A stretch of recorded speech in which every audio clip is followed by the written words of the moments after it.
All right, Shalom. Before I begin, I'd like to give all praises, honor, and glory to Yahweh, Bahashem, Yahushai, Bahashem, Rachak Wadash.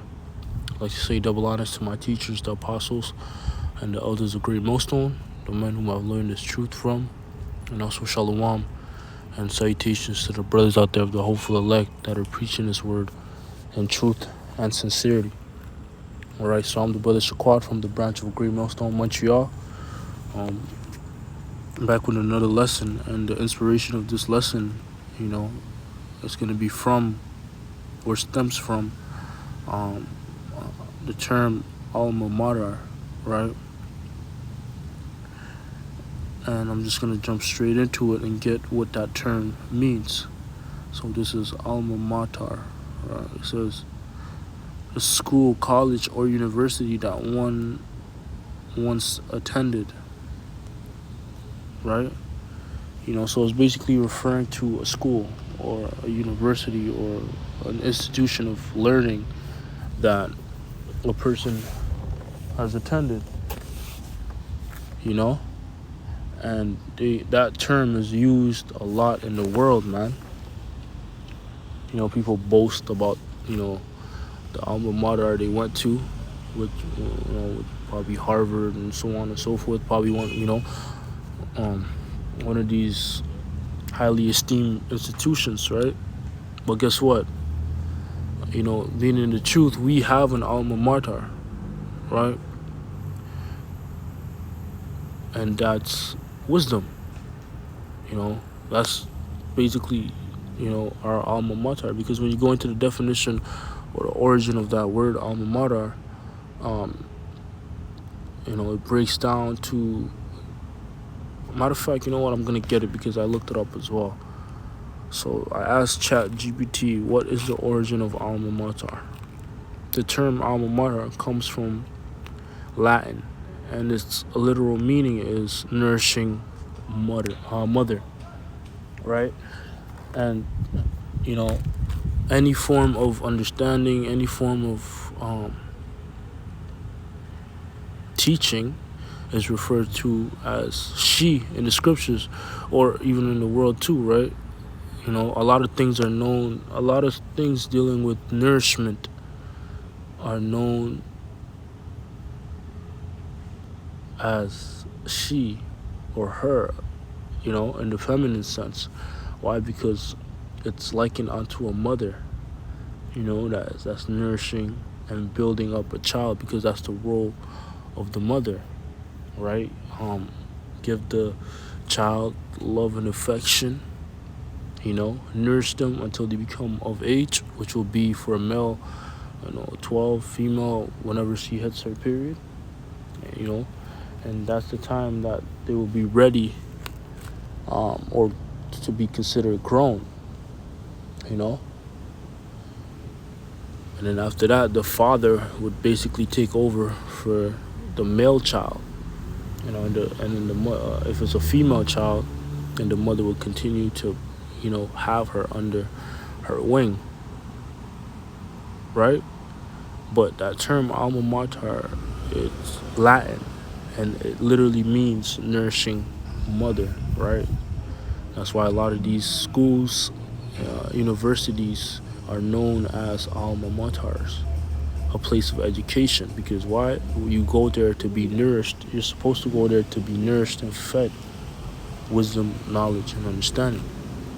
All right, and that's why I paralleled this term to the truth, because in the truth we do have an alma mater, we do have a nourishing mother, and that's wisdom, right?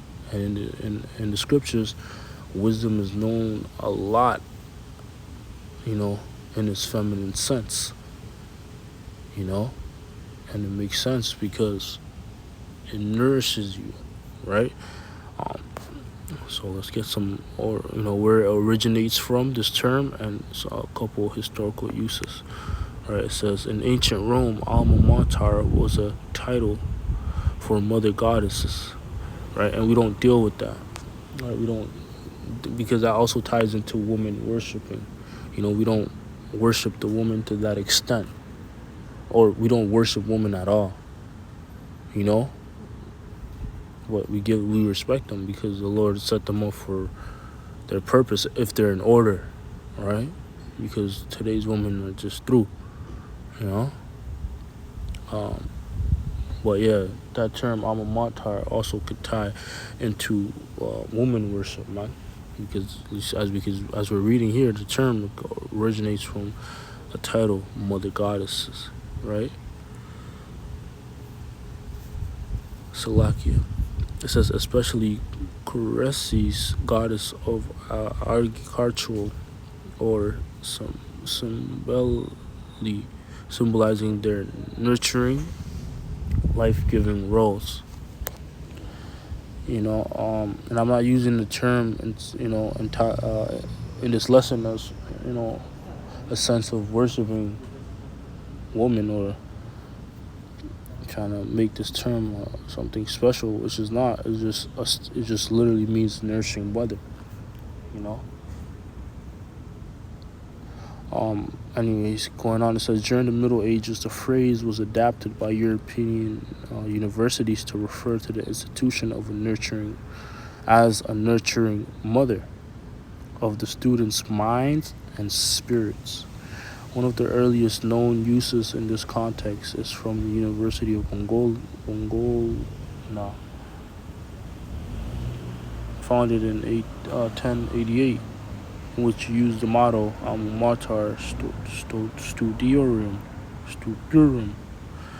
meaning nurturing mother of studies, right? So that term Alma Mater simply just means a nurturing mother, right? A mother that nurtures, like it said here, students' minds and spirit. That's the reason why they go to universities and school. But we have a school and a university, which is, this truth,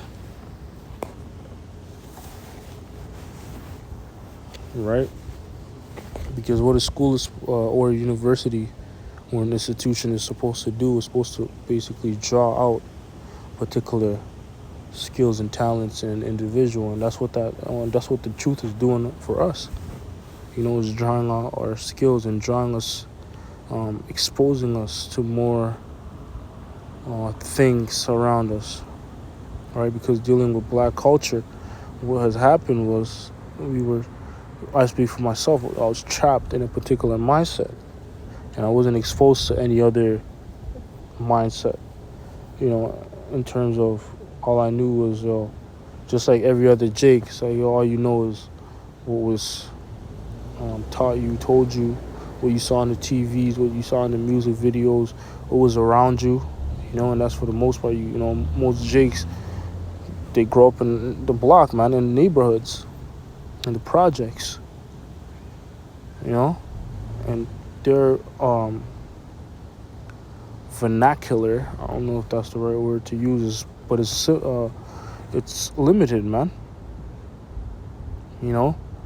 It's limited. The things that they know is limited,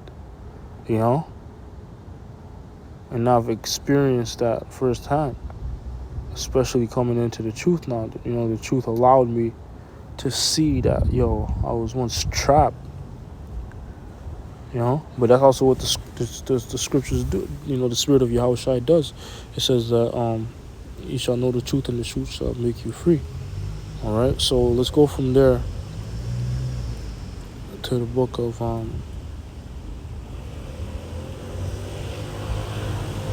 Ecclesiasticus, or Sirach 15 and verse 1. It says, he that feareth the Lord will do good, and he that hath the knowledge of the law shall obtain her. Right, so you see how wisdom here is referred to as, or in this feminine sense. It says, verse 2, it says, as a mother shall she meet him and receive him, as a wife married of a virgin. With the bread of understanding shall she feed him, and give him the water of wisdom to drink. He shall be stayed upon her, and shall not be moved, and shall rely upon her, and shall not be confounded. Right, so that's what wisdom does, especially the wisdom of the scriptures, man. It nourishes you, it gives you water and milk. It feeds you, and that's what a mother does, right? It feeds you, and that's why the scriptures often refer to knowledge and wisdom as things like water, milk, honey, because these are all things that nourish your body and revives it, brings it back to life. Wine, and so on and so forth, man. And bread, scriptures also speak about you sucking your mother's breast. That's dealing with wisdom, drawing from wisdom, from the spirit of wisdom, man. All right. So let's jump from there to the book of Proverbs 6 and verse 20. It says, "My son, keep thy father's commandment, and forsake not the law of thy mother. Bind them continually upon thine heart, and tie them about thy neck. When thou goest, it shall lead thee. When thou sleepest, it shall keep thee. When thou walkest, it shall talk with thee. For the commandment is a lamp, and the law is light, and reproofs of instructions are the way of life." Right, so there you have it, man. It says, keep thy father's commandment, and forsake not the law of thy mother. So once again, the law, which symbolizes wisdom, knowledge, and understanding, right, is referred to in its feminine sense, like as a mother. But if you take heed unto your mother, which is wisdom, is going to be good unto you, man. You're going to be life, right?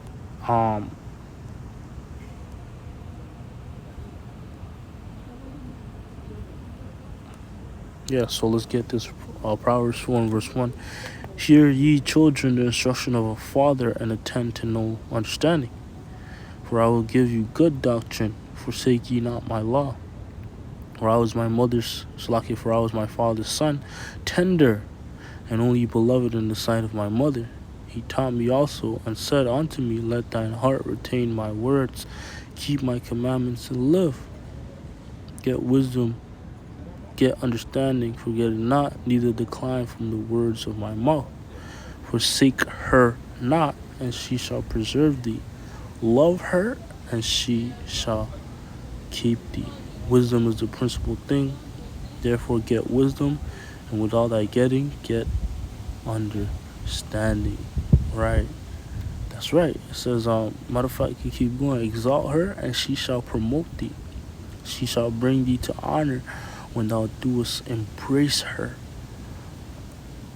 She shall give to thee thine head an ornament of grace, a crown of glory shall she deliver to thee." Right, so you can see here how wisdom is referred to multiple times in the feminine sense, because once again, it's like a nourishing mother, a good mother, a loving mother, right? And that's our alma mater. All right, so Lord willing, this lesson was edifying. To the elect, I want to say, Call Halayam La Yahweh Bahashim Yahushai Bahashim Rucha Kodash. Double honors to my teachers, the apostles, and the elders of Great Millstone. And shalom, and salutations to the elect.